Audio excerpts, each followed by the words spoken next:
GeM TV நேயர்களுக்கு அன்பு வணக்கங்களை கூறிக்கொண்டு முழுமுதற் பொருளாம் விநாயகப் பெருமானை வணங்கி இன்றைய 12 ராசிகளுக்கான பலன்கள். இன்று 6/6/2025 வைகாசி மாதம் 23ஆம் நாள், விஸ்வாவசு வருடம், அற்புதமான வெள்ளிக்கிழமை, சுப நாள். இன்றைய சூரிய உதயம் காலை 5:42 சூரிய அஸ்தமனம் மாலை 6:34 இன்றைய ஆதிக்க கிரகம் சுக்கிர பகவான். இன்று நாம் வழிபட வேண்டிய தெய்வம் மகாலட்சுமி தாயாரை வழிபட வேண்டும். அம்பாள் வழிபாடு செய்ய வேண்டும். வெள்ளிக்கிழமைகளிலே அபிராமி அந்தாதி பாராயணம் செய்வது மிக மிக நல்லது. வீட்டிலே இருக்கின்ற எப்படிப்பட்ட எதிர்மறை சக்திகளையும் இந்த அபிராமி அந்தாதி படிப்பவர்களுக்கு நிச்சயமாக எதிர்மறை சக்திகள் அண்டாது. ஆகவே இந்த அபிராமி அந்தாதி வாரம் வெள்ளிக்கிழமை விளக்கேற்றி வைத்துவிட்டு அம்பாளை நினைத்து பாராயணம் செய்யுங்கள். அந்த 100 பாடல்களையும் சொல்வதற்கு நன்றாக மனப்பாடம் செய்துவிட்டால் அரை மணி நேரம்தான் ஆகும். இந்த 24 மணி நேரத்திலே ஒரு அரை மணி நேரத்தை நாம் இறைவனுக்காக ஒதுக்கலாம். ஆகவே இந்த அபிராமி அந்தாதி பாராயணம் என்பது நம்முடைய இல்லத்திற்கு நல்ல ஒரு சுபிக்ஷத்தையும் எதிர்மறை சக்திகள் அண்டாமல் இல்லத்திலே எந்நேரமும் இறை அம்சம் நிறைந்திருக்க அது அனுகிரகம் செய்யும். ஆகவே அபிராமி அந்தாதி பாராயணம் செய்யுங்கள். இன்றைய விசேஷம் ஏகாதசி சுப முகூர்த்த நாள். ஏகாதசி விரதம் பெருமாளுக்குரிய விரதம்.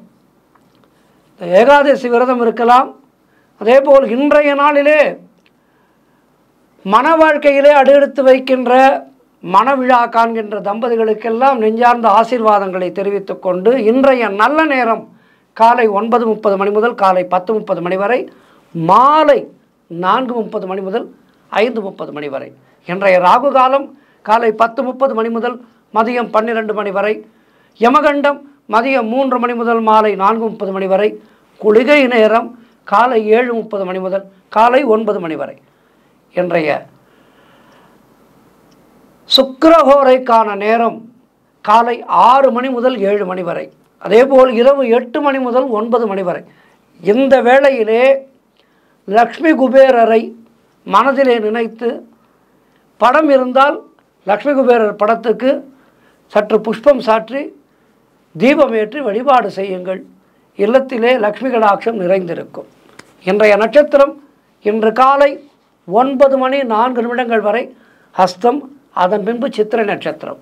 இன்றைய திதி இன்று அதிகாலை 4:52 வரை வளர்பிறை தசமி, அதன் பின்பு ஏகாதசி.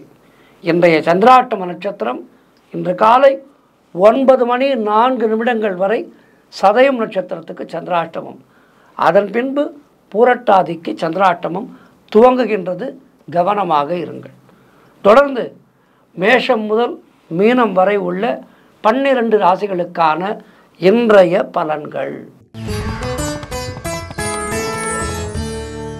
மேஷ ராசி அன்பர்களே, இன்று சந்திரன் உங்கள் ராசிக்கு 6ஆம் இடத்திலே இருக்கின்றார்.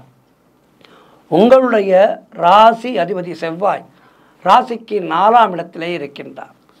ஆகவே இன்றைய நாளிலே இந்த ராசியினரிலே ஒரு சிலருக்கு வேலை மாற்றம் உண்டாகும். அலுவலகத்திலே வேலை பளு மிக அதிகமாக இருக்கும். தேவையில்லாமல் மற்றவர்களுடைய விஷயங்களிலே தலையிடக்கூடாது. குலதெய்வ வழிபாடு வெற்றியை தரும். வீண் வாக்குவாதங்களை எல்லாம் முற்றிலுமாக தவிர்க்க வேண்டிய நாள். கோபத்தை முற்றிலும் தவிர்க்க வேண்டிய நாள். மௌனத்தை அதிகம் கடைபிடியுங்கள். காரிய அனுகூலம் உண்டாகும். மேலதிகாரிகளால் நெருக்கடிகள் உண்டாகும். செய்தொழிலிலே புதிய முதலீடுகளை, புதிய முயற்சிகளை தவிர்க்க வேண்டும். வெளியூர் பிரயாணங்கள் செல்வதை தவிர்க்க வேண்டும். சென்றுதான் தீர வேண்டும் என்றால் விநாயகப் பெருமானுக்கு ஒரு அருகம்புல் மாலை சாற்றி ஒரு நெய்தீபம் ஏற்றி வைத்துவிட்டு, விநாயகப் பெருமானே உடன் வருவாயாக என்று அவர் மேல் பாரத்தை போட்டு உங்களுடைய பயணத்தை தொடங்குங்கள். பயணத்திலேயும் அதிகம் யாரிடமும் பேசாதீர்கள். ஆகவே மேஷராசினர் இன்றைய நாளிலே மிக மிக மிக கவனமாக இருக்க வேண்டும். இன்றைய நாளிலே மகாலட்சுமி தாயாரை வணங்குங்கள், பெருமாள் வழிபாடு செய்யுங்கள். ஏகாதசி திதி முடிந்தால் ஏகாதசி விரதம் இருங்கள். விரதம் இருக்க முடியவில்லை என்றால் பெருமாள் கோவிலுக்கு சென்று துளசி சமர்ப்பித்து பெருமாளே காப்பாயாக என்று அவருடைய பாதங்களை பற்றி கொள்ளுங்கள். அந்த பச்சை மாமலை போல் மேனி பவழவாய் கமலச் செங்கன் உங்களுடைய வாழ்க்கையிலே துணையாக வருவார். ரிஷபராசி அன்பர்களே, இன்று சந்திரன் உங்கள் ராசிக்கு 5ஆம் இடத்திலே இருக்கின்றார். உங்களுடைய ராசி அதிபதி சுக்கிரன் ராசிக்கு 12ஆம் இடத்திலே இருக்கின்றார். ஆகவே என்ன நடக்கும்? குழந்தை பாக்கியத்திற்காக காத்திருக்கின்ற தம்பதிகளுக்கு சந்தான பிராப்தி உண்டாகும். செய்கின்ற செயலிலே பெயரும் புகழும் கிடைக்கின்ற அற்புதமான நாள். வெளியூர் பிரயாணங்கள் அபரிமிதமான வெற்றியை கொடுக்கும். உறவினர்களோடு நண்பர்களோடு இருந்து வந்த மன வருத்தங்கள் எல்லாம் தீர்ந்து அந்யோன்யம் ஏற்படும். வேலையிலே காத்திருந்த இடமாற்றம் அமையும். முன்னோர்களுடைய சொத்திலே இருந்து உங்களுக்கு வரவேண்டிய பங்கு கைக்கு வருகின்ற வேலை வந்துவிட்டது. வழக்கு ஏதேனும் இருந்தால் அவை சுமூகமாக முடிந்து உங்கள் பக்கம் பங்கு வந்து சேரும். அதேபோல் கடன் பிரச்சனைகள் முற்றிலுமாக தீர்வதற்கான வேலை வந்துவிட்டது. ஏதோ ஒரு வகையிலே நல்ல ஒரு பணவரவு ஏற்பட்டு கடன்களை அடைத்துவிட்டு இன்றைய இரவு நிம்மதியாக தூங்குவீர்கள். கடன்பட்டார் நெஞ்சம் போல் கலங்கினான் இலங்கை வேந்தன் என்று கடனை பற்றி கம்பராமாயணத்திலேயே பாடியிருக்கின்றார். கடன் என்பது நம்மை உறங்க விடாமல் செய்கின்ற ஒரு கொடூரமான நோய். கடன் யாருக்கும் வரக்கூடாது. இன்றைய நாளிலே உங்களுக்கு கடன் இருந்தால் அவை அடைவதற்கான ஒரு நல்ல வழி பிறக்கும். இன்றைய இரவு நன்றாக உறங்குவீர்கள். தொட்டதெல்லாம் பொன்னாக கூடிய அற்புதமான நாள். உங்களுடைய வாரிசுகளால் உங்களுக்கு பெருமை உண்டாகும். நல்ல ஆரோக்கியம் இருக்கும். ஆக உங்களுடைய வாழ்க்கையிலே உங்களுடைய வயதுக்கேற்ப நல்லவை நடக்கின்ற அற்புதமான நாள். இன்றைய நாளிலே மகாலட்சுமி தாயாரை வணங்குங்கள், பெருமாளை வணங்குங்கள். வாழ்த்துக்கள். மிதுன ராசி அன்பர்களே, இன்று சந்திரன் உங்கள் ராசிக்கு 4ஆம் இடத்திலே இருக்கின்றார். உங்களுடைய ராசி அதிபதி புதன் ராசியிலேயே இருக்கின்றார். ஆகவே இன்றைய நாளிலே மனக்குழப்பங்கள் எல்லாம் தீர்ந்து மனதிலே ஒரு தெளிவு ஏற்படும். கடன் தொல்லைகள் விலகும். செய்தொழில் செய்பவராக இருந்தால் அதிலே நல்ல முன்னேற்றம் ஏற்படும். லாபம் அதிகமாக கிடைக்கும். திருமணம் போன்ற சுபகாரிய பேச்சுவார்த்தைகள் இனிதே முடிந்து நல்ல விதமாக முகூர்த்தத்துக்கு நாள் குறிப்பார்கள். கணவன் மனைவிக்குள் இருந்து வந்த கருத்து வேறுபாடுகள் எல்லாம் நீங்கும். ஒருவரை ஒருவர் பரஸ்பரம் புரிந்து கொள்வீர்கள். உடல் ஆரோக்கியம் சிறப்பாக இருக்கும். வீடு கட்டுவதற்கான முயற்சிகளிலே பெரும் வெற்றி கிடைக்கும். புதிய வீட்டிற்கு குடிபோவீர்கள். அதாவது வாடகை வீட்டிலே இருக்கின்றீர்கள் என்று வைத்துக்கொள்வோம். சொந்த வீடு வாங்குவதற்கான முயற்சிகளிலே இறங்குவீர்கள். தற்சமயத்துக்கு சற்று பெரிய வீட்டிற்கு செல்லலாம் என்று வாடகைக்கே ஒரு பெரிய வீட்டிற்கு செல்லுவீர்கள். இப்படி நல்லவை நல்லவை நல்லவை நடக்கின்ற நாள். எல்லா விதத்திலும் காரிய அனுகூலம் உண்டாகின்ற நாள். சிறிய முயற்சி பெரிய வெற்றியை கொடுக்கும். ஆகவே இன்றைய நாளிலே எல்லா விதத்திலும் முயற்சி செய்து கொண்டே இருங்கள். பெரிய வெற்றி கிடைக்கும். தாய் வழி சொந்தங்களின் உதவிகள் எல்லாம் கிடைக்கும். மொத்தத்தில் இன்றைய நாள் மிக மிக மிக சிறப்பான நாள். மகாலட்சுமி தாயாரை வணங்குங்கள், பெருமாளை வணங்குங்கள். வாழ்த்துக்கள். கடகராசி அன்பர்களே, இன்று சந்திரன் உங்கள் ராசிக்கு 3ஆம் இடத்திலே. ஆகவே இன்றைய நாளிலே பயணங்கள் அதிகமாக மேற்கொள்வீர்கள். எதிர்பார்த்த விஷயங்கள் எல்லாம் நல்லபடியாக நடக்கும். இளைய சகோதரர்கள் மூலம் உங்களுக்கு நல்ல ஆதாயம் கிடைக்கும். அனுகூலம் உண்டாகும். மொத்தத்தில் நீங்கள் நினைத்ததெல்லாம் நல்லபடியாக நடக்கின்ற நாளாக இன்றைய நாள் இருக்கின்றது. செய்தொழில் செய்பவர்களுக்கு அதிலே நல்ல முன்னேற்றம் ஏற்படும். கடை வைத்திருக்கின்றீர்களா? அடுத்த தெருவிலே அடுத்த சிட்டியிலே ஒரு கடை துவங்கலாம் என ஒரு பிரான்ச் ஓப்பன் செய்வீர்கள். அதற்கான முயற்சிகளிலே இறங்குவீர்கள். இப்படி பல வகைகளிலே முன்னேற்றம் தெரிகின்ற நாள். உடல் ஆரோக்கியம் மிக சிறப்பாக இருக்கின்றது. வீடு வண்டி வாகன யோகம் உண்டாகும். புதிதாக வீடு வாங்குவதற்கான முயற்சிகளிலே இறங்குவீர்கள். புதிதாக வண்டி இருக்கின்ற வண்டியை கொடுத்துவிட்டு வேறு வண்டி வாங்குவதற்கான முயற்சிகளிலே இப்படி அவரவர்களுடைய சக்திக்கு ஏற்ப நல்லவை நடக்கின்ற நல்ல நாள். அலுவலகத்திலே உங்களை அழைத்து புதிய பொறுப்புகளை அளிப்பார்கள். நீங்களும் மகிழ்ச்சியோடு ஏற்றுக்கொண்டு அதனை திறம்பட செய்து முடிப்பீர்கள். திருமணம் போன்ற சுபகாரிய பேச்சுவார்த்தைகள் இனிதே முடிகின்ற நாள். நண்பர்கள் உறவினர்களால் நல்ல ஆதாயம் கிடைக்கும். உத்தியோக உயர்வு, பதவி உயர்வு, இடமாற்றம் போன்றவை கிடைக்கும். குழந்தைகளால் மகிழ்ச்சி உண்டாகும். மொத்தத்தில் காரிய தடைகளெல்லாம் விலகி எல்லா விதத்திலும் வெற்றிகள் சேருகின்ற அற்புதமான நாள். செல்லுங்கள் கோவிலுக்கு, மகாலட்சுமி தாயாரை வணங்குங்கள், பெருமாளை வழிபாடு செய்யுங்கள். வாழ்த்துக்கள். சிம்ம ராசி அன்பர்களே, இன்று சந்திரன் உங்கள் ராசிக்கு 2ஆம் இடத்திலே இருக்கின்றார். உங்களுடைய ராசி அதிபதி சூரியன் ராசிக்கு 10ஆம் இடத்திலே. ஆகவே இன்றைய நாளிலே திடீர் பணவரவுகள் உண்டாகும். சுபகாரியங்கள் நல்லபடியாக நடக்கின்ற அற்புதமான நாள். குடும்பத்திலே ஒற்றுமை ஏற்பட்டு சந்தோஷத்தை கொடுக்கும். கூட்டு தொழில் செய்பவர்களுக்கு அதிலே அபரிமிதமான லாபம் கிடைக்கும். அதேபோல் திருமணத்துக்காக காத்திருக்கின்ற வரன்களுக்கு நல்ல வரன் அமைந்து திருமணம் நிச்சயமாகும். சுப விரயங்கள் ஏற்படக்கூடிய நல்ல நாள். புதிய வேலை வாய்ப்புகள் உண்டாகும். பதவி உயர்வோடு வேலை மாற்றம் உண்டாகும். உத்தியோகத்திலே இருப்பவர்களுக்கு, தொழில் மற்றும் வியாபாரம் செய்பவர்களுக்கு அதிலே அற்புதமான லாபங்கள் உண்டாகின்ற நாள். பழைய பாக்கிகள் வசூலாகும். நண்பர்கள் மூலமும் உறவினர்கள் மூலமும் நல்ல அனுகூலம் உண்டாகும். மொத்தத்தில் எல்லா வகையிலும் சிறப்பான நாள். கடன் பிரச்சனைகள் முடிவுக்கு வரும். ஆகவே இன்றைய நாளிலே மகாலட்சுமி தாயாரை வணங்குங்கள், பெருமாளை வணங்குங்கள். வாழ்த்துக்கள். கன்னியா ராசி அன்பர்களே, இன்று சந்திரன் உங்கள் ராசியிலேயே இருக்கின்றார். உங்களுடைய ராசி அதிபதி புதன் ராசிக்கு 10ஆம் இடத்திலே இருக்கின்றார். ஆகவே என்ன நடக்கும்? பொருளாதாரம் திருப்திகரமாக இருக்கும். பொருளாதாரம் உயரும். ஆகவே பொருளாதாரம் திருப்திகரமாக இருக்கும். வாழ்க்கை துணையால் நல்ல மகிழ்ச்சி உண்டாகும். சிறப்பான நாளாக இருக்கின்றது கன்னியா ராசிக்காரர்களுக்கு. இன்றைய நாளிலே மகாலட்சுமி தாயாரை வணங்குங்கள், பெருமாளை வழிபாடு செய்யுங்கள். வாழ்த்துக்கள். துலாம் ராசி அன்பர்களே, இன்று சந்திரன் உங்கள் ராசிக்கு 12ஆம் இடத்திலே இருக்கின்றார். உங்களுடைய ராசி அதிபதி சுக்கிரன் ராசிக்கு 7ஆம் இடத்திலே இருக்கின்றார்.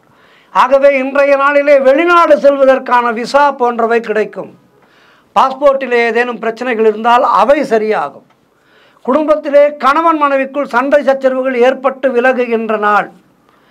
அலுவலகத்திலே பணிச்சுமை அதிகமாக இருக்கும். நண்பர்கள் மூலம் உறவினர்கள் மூலம் நல்ல உதவிகள் கிடைக்கும். ஆனால் கூட்டு தொழில் செய்பவர்களுக்கு அதிலே மன வருத்தங்கள் உண்டாகின்ற நாளாக இருக்கின்றது. என்ன செய்ய வேண்டும் என்றால் குலதெய்வ வழிபாடு செய்ய வேண்டும், அவசியம். குலதெய்வத்துக்கு அதிகாலையிலே எழுந்து விளக்கேற்றி குலதெய்வத்தினுடைய பெயரை ஒரு 108 முறை உச்சரித்து அல்லது எழுதி குலதெய்வத்தை நன்றாக வணங்கிக் கொள்ளுங்கள். அப்போது உங்களுக்கு ஏற்பட்டிருக்கின்ற இன்றைய நாளுடைய கெட்ட சகுனங்கள் விலகும். ஆகவே இன்றைய நாளிலே குலதெய்வ வழிபாடு மிக அவசியம். அதேபோல் திருமண பேச்சுவார்த்தைகள் சற்று தள்ளி போகும். வீடு வண்டி சம்பந்தமான விரய செலவுகள் ஒரு சிலருக்கு ஏற்படலாம். காரிய தடைகள் ஏற்பட்டு விலகுகின்ற நாள். மொத்தத்தில் இன்றைய நாளிலே மிக மிக கவனமாக இருக்க வேண்டும். குலதெய்வத்தை வணங்க வேண்டும். குலதெய்வம்தான் நம்மோடு உடன் வருகின்ற தெய்வம். என்ன ஒரு பிரச்சனை என்றாலும் குலதெய்வத்தை முதலிலே நினைக்க வேண்டும். குலதெய்வத்துக்கு அப்புறம்தான் நாம் வணங்குகின்ற இஷ்ட தெய்வங்கள் நமக்கு துணை வரும். ஆகவே இன்றைய நாளிலே குலதெய்வ வழிபாடு செய்யுங்கள், மகாலட்சுமி தாயாரை வணங்குங்கள், பெருமாளை வணங்குங்கள். வாழ்த்துக்கள். விருச்சிக ராசி அன்பர்களே, இன்று சந்திரன் உங்கள் ராசிக்கு 11ஆம் இடத்திலே இருக்கின்றார். உங்களுடைய ராசி அதிபதி செவ்வாய் ராசிக்கு 9ஆம் இடத்திலே இருக்கின்றார். ஆகவே இன்றைய நாளிலே நீங்கள் நினைத்ததெல்லாம் நல்லபடியாக நடக்கும். முன்னோர்களுடைய ஆசீர்வாதம் பரிபூர்ணமாக கிடைக்கின்ற நல்ல நாள். கணவன் மனைவியிடையே நல்ல ஒற்றுமை ஏற்படும். குழந்தைகளால் மகிழ்ச்சி உண்டாகும். உறவினர்களால் ஆதாயம் உண்டாகும். நண்பர்களால் மகிழ்ச்சி உண்டாகும். தந்தை வழி சொத்துக்கள் கைக்கு வருகின்ற நாள். புதிய வேலை தேடிக்கொண்டிருப்பவர்களுக்கு வேலை கிடைக்கும். மொத்தத்தில் உங்களுடைய முயற்சிகள் எல்லாம் வெற்றி பெறுகின்ற நல்ல நாள். குழந்தை பாக்கியத்திற்காக காத்திருக்கின்ற தம்பதிகளுக்கு சந்தான பாக்கியம் கிடைக்கும். உத்தியோகத்தில் இருப்பவர்களுக்கு சம்பள உயர்வு, பதவி உயர்வு, கேட்ட இடத்திற்கு இடமாற்றம் போன்றவை கிடைக்கும். திருமண பேச்சுவார்த்தைகள் சுபமாக முடியும். மொத்தத்தில் இன்றைய நாள் சிறப்பான நாள், சிந்தை மிகு நாள். ஆகவே இன்றைய நாளிலே மகாலட்சுமி தாயாரை வணங்குங்கள், பெருமாளை வணங்குங்கள். வாழ்த்துக்கள். தனுராசி அன்பர்களே, இன்று சந்திரன் உங்கள் ராசிக்கு 10ஆம் இடத்திலே இருக்கின்றார். உங்களுடைய ராசி அதிபதி குரு ராசிக்கு 7ஆம் இடத்திலே இருக்கின்றார். ஆகவே இன்றைய நாளிலே தொழில் செய்பவர்களுக்கு அதிலே நல்ல லாபம் ஏற்படும். எடுக்கின்ற முயற்சிகளிலே பெரும் வெற்றி கிடைக்கின்ற நல்ல நாள். எதிர்பார்த்த பணம் கைக்கு வரும். சுப காரியங்கள் நடக்கக்கூடிய அற்புதமான நாள். வேலை இல்லாதவர்களுக்கு நல்ல வேலை கிடைக்கும். உழைப்புக்கு ஏற்ற ஊதியம் கிடைக்கும். கடன் பிரச்சனைகள் முற்றிலுமாக முடிவுக்கு வரும். சகோதர ஒற்றுமை அதிகரிக்கும். பொருளாதாரத்திலே வளர்ச்சி ஏற்படும். குடும்ப ஒற்றுமை சந்தோஷத்தை தரும். காரிய தடைகள் எல்லாம் விலகி காரிய வெற்றிகள் உண்டாகின்ற நாள். வீடு, வண்டி, வாகன மாற்றம் ஏற்படும். குழந்தை பாக்கியத்திற்காக காத்திருக்கின்ற தம்பதிகளுக்கு சந்தான பாக்கியம் கிடைக்கும். மொத்தத்தில் இன்றைய நாள் மிக மிக சிறப்பான நாளாக இருக்கின்றது. என்ன செய்ய வேண்டும்? மகாலட்சுமி தாயாரை வணங்குங்கள், பெருமாளை வணங்குங்கள். வாழ்த்துக்கள். மகர ராசி அன்பர்களே, இன்று சந்திரன் உங்கள் ராசிக்கு 9ஆம் இடத்திலே இருக்கின்றார். உங்களுடைய ராசி அதிபதி சனி ராசிக்கு 2ஆம் இடத்திலே இருக்கின்றார். ஆகவே இன்றைய நாளிலே உங்களுக்கு எல்லா விதமான பாக்கியங்களும் உண்டாகும். புதிய தொழில் முயற்சிகள் வெற்றியை தரும். கணவன் மனைவியிடையே நல்ல ஒற்றுமை ஏற்படும். நினைத்த காரியங்கள் நினைத்தபடி நடக்கும். கூட்டு தொழில் செய்பவர்களுக்கு அதிலே நல்ல லாபங்கள் வரக்கூடிய நாள். வேலை மாற்றம் ஒரு சிலருக்கு உண்டாகும். பொருள் வரவும் தனலாபமும் அதிகரிக்கின்ற நாள். திடீர் அதிர்ஷ்டங்கள் சிலருக்கு தேடி வரும். தொழில் மற்றும் வியாபாரத்திலே நல்ல வளர்ச்சி உண்டாகும். திருமணம் போன்ற சுபகாரிய பேச்சுவார்த்தைகள் இனிதே முடியும். தந்தை வழியிலே நல்ல அனுகூலம் உண்டாகும். கடன் தொல்லைகள் விலகுகின்ற நாள். நண்பர்கள் மூலம் எதிர்பார்த்த உதவிகள் கிடைக்கும். மொத்தத்தில் இன்றைய நாள் மிக மிக சிறப்பான நாள். மகாலட்சுமி தாயாரை வணங்குங்கள், பெருமாளை வணங்குங்கள். வாழ்த்துக்கள். கும்பராசி அன்பர்களே, இன்று சந்திரன் உங்கள் ராசிக்கு 8ஆம் இடத்திலே இருக்கின்றார். உங்களுடைய ராசி அதிபதி சனி ராசியிலேயே இருக்கின்றார். இன்று நாள் முழுவதும் உங்களுக்கு சந்திராட்டமும் இருக்கின்றது. ஆகவே புதிய முயற்சிகளை தள்ளி போடுங்கள். கணவன் மனைவிக்குள் வாக்குவாதங்களை தவிர்த்து கொள்ளுங்கள். விட்டு கொடுத்து செல்லுங்கள். வெளியூர் பிரயாணங்கள் செல்வதை தவிர்க்க வேண்டிய நாள். பணிச்சுமை அதிகமாக இருக்கும். அலுவலகத்திலே மேலதிகாரிகளுடைய தொல்லை இருக்கும். குலதெய்வ வழிபாடு வெற்றியை தரும். மொத்தத்திலே வீண் வாக்குவாதங்களை எல்லாம் தவிர்த்து மௌனத்தை கடைபிடித்து செயல்பட வேண்டிய நாள் இன்றைய நாள். உடல் ஆரோக்கியத்திலே மிகுந்த கவனம் தேவை. புதிய முதலீடுகளை, புதிய முயற்சிகளை முற்றிலுமாக தவிர்க்க வேண்டிய நாள். கோர்ட் கேஸ் போன்ற பிரச்சனைகளிலே இன்றைய நாளிலே ஈடுபடவே கூடாது. தேவையில்லாத அலைச்சலும் மன உளைச்சலும் உண்டாகின்ற நாள். வீண் பயத்தை தவிர்ப்பதற்கு வாராகி தாயாரை வணங்குங்கள், முருகப்பெருமானை வணங்குங்கள். இன்று நாள் முழுவதும் இறைவனை நினைத்து கொண்டே இருங்கள். குலதெய்வத்தை மனதிலே நினைத்து கொள்ளுங்கள். மகாலட்சுமி தாயாரை வணங்குங்கள். நரசிம்மரை பிரார்த்தனை செய்யுங்கள். பெருமாளுடைய அற்புதமான ஒரு அவதாரம் நரசிம்மர் அவதாரம். இன்றைய நாளிலே சந்திராட்டமும் இருக்கின்ற காரணத்தினாலே நரசிம்மரை வணங்குங்கள், சக்கரத்தாழ்வாரை வணங்குங்கள். எல்லாம் சரியாகும். வாழ்த்துக்கள். இறுதியாக மீனராசி அன்பர்களே, இன்று சந்திரன் உங்கள் ராசிக்கு 7ஆம் இடத்திலே இருக்கின்றார். உங்களுடைய ராசி அதிபதி குரு ராசிக்கு 4ஆம் இடத்திலே இருக்கின்றார். ஆகவே இன்றைய நாளிலே திருமணத்துக்காக காத்திருப்பவர்களுக்கு அந்த திருமண பேச்சுவார்த்தைகள் இனிதே முடியும். உங்களுடைய முயற்சிகள் எல்லாம் பெரும் வெற்றியை பெறும். பொருளாதாரம் திருப்திகரமாக இருக்கும். பிள்ளைகளால் பெருமை ஏற்படும். வாழ்க்கை துணையால் நல்ல மகிழ்ச்சி உண்டாகும். நண்பர்கள் மூலம் அனுகூலம் உண்டாகும். வீடு, வண்டி, வாகன மாற்றம் ஏற்படும். பழைய பாக்கிகள் வசூலாகும். காரிய வெற்றிகள் உண்டாகும். பூர்வீக சொத்திலிருந்து உங்களுக்கு வரவேண்டிய பணம் கைக்கு வரும். குலதெய்வ வழிபாடு வெற்றியை தரும். உறவினர்களோடு இருந்து வந்த மன வருத்தங்கள் எல்லாம் தீருகின்ற நல்ல நாள். தொழில் மற்றும் வியாபாரத்திலே சிறப்பான முன்னேற்றம் ஏற்படும். அலுவலகத்திலே இருந்து வந்த நெருக்கடிகள் எல்லாம் குறையும். அக்கம் பக்கத்தினரோடு நல்ல ஒரு உறவு முறை ஏற்படும், நல்ல ஒரு நட்பு ஏற்படும். மொத்தத்தில் இன்றைய நாள் எல்லா வகையிலும் உங்களுக்கு சிறப்பான நாள். மகாலட்சுமி தாயாரை வணங்குங்கள், பெருமாளை வழிபாடு செய்யுங்கள். வாழ்த்துக்கள். 12 ராசியினருக்கும் இன்றைய நாள் மிக சிறப்பாக இருக்க பிரார்த்தித்துக் கொள்கின்றேன். நன்றி, வணக்கம். இன்றைய ஆன்மீக தகவல். ராமனின் நாமம் சொன்னான் ஓடியே வருவான் ஹனுமான், க்ஷேமம் நமக்கருள்வான் ராமபக்த ஹனுமான். ஆஞ்சநேயர் நம் எல்லோருக்கும் நல்ல ஒரு மனோபலத்தையும் நாம் எடுக்கின்ற காரியங்களிலே வெற்றிகளையும் தருபவர் ஆஞ்சநேய பெருமான். அப்படிப்பட்ட ஆஞ்சநேய பகவானை சுந்தரகாண்டம் போற்றுகின்றது. இந்த சுந்தரகாண்டத்தை படிப்பவர்களுக்கு அவர்கள் எந்த முயற்சியை எடுக்கின்றார்களோ அந்த முயற்சிகளிலே பெரும் வெற்றி கிடைக்கும். எப்படிப்பட்ட முயற்சியாக இருந்தாலும் அதிலே பெரும் வெற்றியை கொடுப்பது இந்த சுந்தரகாண்டம் பாராயணம். இந்த சுந்தரகாண்டம் முழுவதுமே ஆஞ்சநேயனுடைய மகிமையை, அவருடைய பெருமையை வர்ணிப்பது. இந்த சுந்தரகாண்டத்திலே முதல் சர்க்கத்திலே மகேந்திர மலை மேல் ஏறி மிகப்பெரிய உருவத்தை எடுத்துக்கொண்டு கர்ஜனை செய்து கொண்டு மலைகளை கால்களால் மிதித்ததிலே மலைப்பாறைகள் நொறுங்கி நாலா பக்கங்களும் சிதறிற்றான். ஆஞ்சநேயருடைய திருவடிகளை பூஜிப்பவர்களுக்கு எப்படிப்பட்ட கஷ்டங்கள், மலை போல துன்பங்கள் வந்தாலும் அந்த மலையை ஆஞ்சநேயர் நொறுக்கியது போல நம்முடைய துன்பங்களை உடனடியாக நீக்கிவிடுவார் என்பது ஐதீகம். ஆகவேதான் இந்த சுந்தரகாண்டம் பாராயணம் செய்பவர்களுக்கு எப்படிப்பட்ட துன்பங்களும் விலகும். ராமபானத்தை போல ஆஞ்சநேயர் இந்த சமுத்திரத்தின் மேலே பறக்கின்றார் என்று வால்மீகி முனிவர் சொல்கின்றார்.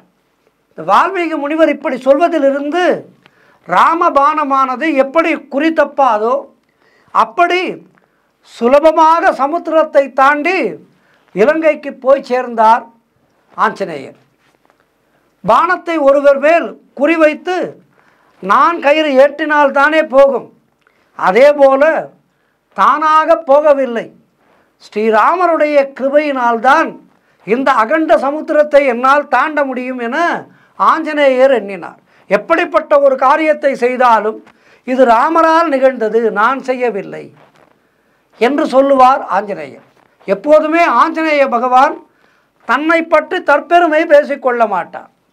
எனக்கு ஒன்றுமே தெரியாது, எல்லாமே ராமனால் நடைபெற்றது என எப்படிப்பட்ட வெற்றிகள் வந்தாலும் அதனை ராமரின் பாதத்திலே சமர்ப்பித்து விடுவார்.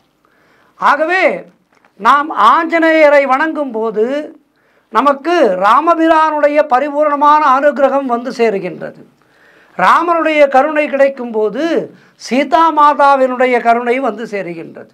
சீதா மாதாவினுடைய கருணை வரும்போது லக்ஷ்மணனுடைய கருணை நமக்கு வருகின்றது, பரதனுடைய கருணை வருகின்றது, சத்ருகனுடைய கருணை வருகின்றது. இப்படி எல்லா தெய்வங்களுடைய அனுக்கிரகமும் எல்லா தெய்வங்களுடைய கிருபா கடாட்சமும் நாம் சுந்தரகாண்டம் பாராயணம் செய்வதால் நமக்கு கிடைக்கின்றது. இப்படி ஆஞ்சநேயர் எப்படிப்பட்ட செயல்களை செய்தாலும் அது தன்னால் நிகழவில்லை, ராமனுடைய கருணையால் நிகழ்ந்தது என்ற அந்த வினயத்தினாலே தான் ஆஞ்சநேயர் இன்றைக்கும் சிரஞ்சீவியாக நம்மோடு வாழ்ந்து கொண்டிருக்கின்றார், நமக்கெல்லாம் அனுகிரகம் செய்து கொண்டிருக்கின்றார்.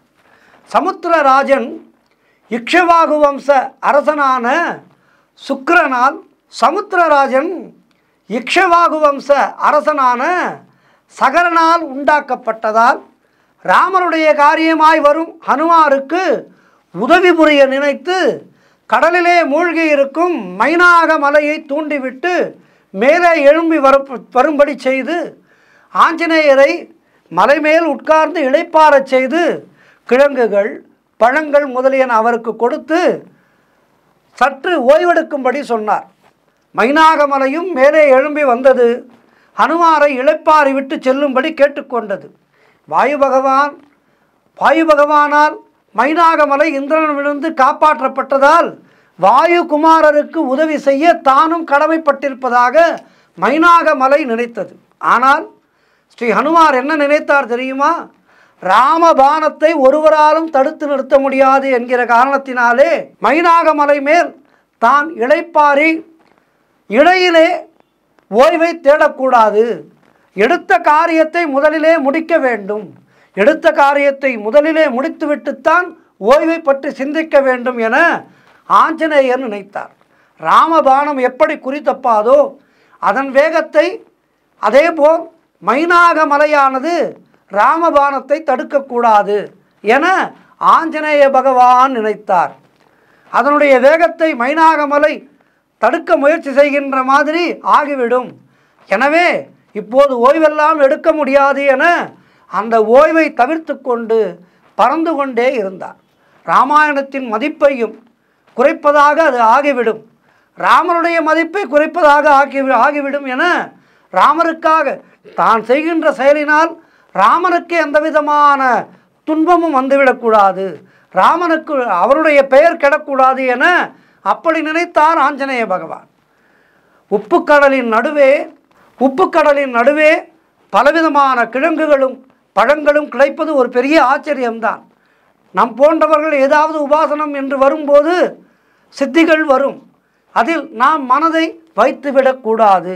இதைத்தான் இந்த சுந்தரகாண்டத்தில் வருகின்ற இந்த பகுதியானது நமக்கு உணர்த்துகின்றது.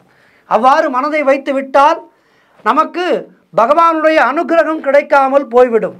ஆகவே எடுத்த காரியத்தை முடிக்க வேண்டும். பகவத் கிருபைக்கு பாத்திரமானவர்களை மனைவி, புத்திரர், உறவினர் என எந்த ரூபத்தினாலும் சித்திகள் மூலமாகவும் தொந்தரவு கொடுத்து மேலே ஏறி வரவிடாமல் இருப்பதற்கு தேவதைகள் பெரிதும் முயற்சிக்கும். ராமபக்தனுக்கு சமுத்திரராஜன் தூண்டுதலின் பேரிலே மைனாகமலை ஸ்ரீ ஹனுமானை தன்னிடம் சத்கரிக்க வேண்டும் என ஆசைப்பட்டதற்கே இந்திரன் தன்னுடைய சாபத்தை விலக்கி கொண்டு தன்னிடம் இனிமேல் சாபம் பயமில்லாமல் சுதந்திரமாக எங்கும் சஞ்சரிக்கலாம் என மைனாகமலைக்கு வரம் கொடுத்து விட்டார். இதிலே இருந்து நாம் தெரிந்து கொள்ள வேண்டியது, ஒருவர் மூலமாகவோ அல்லது தானாகவோ ஒரு பக்தனுக்கு கைங்கரியம் செய்தாலோ அல்லது செய்ய வேண்டும் என ஆசைப்பட்டாலோ நமக்கு இருக்கிற பயம், பாபம், ஊழ்வினை இவைகள் எல்லாமே மறைந்து போய்விடும். ஆகவே இப்படிப்பட்ட அற்புதமான சுந்தரகாண்டத்தை படித்தால் நமக்கு வாழ்க்கையிலே எப்படி நடந்து கொள்ள வேண்டும் என்பது தெரியும். அன்றாட வாழ்விலே நமக்கு பலவிதமான பாடங்களை கற்பிப்பது ராமாயணமும் மகாபாரதமும். ஆகவே ராமாயணத்திலே சுந்தரகாண்டத்தை அனுதினமும் பாராயணம் செய்து வாழ்விலே எல்லா வளமும் நலமும் பெறுவோம். நன்றி, வணக்கம். ஜெய் ஸ்ரீராம்.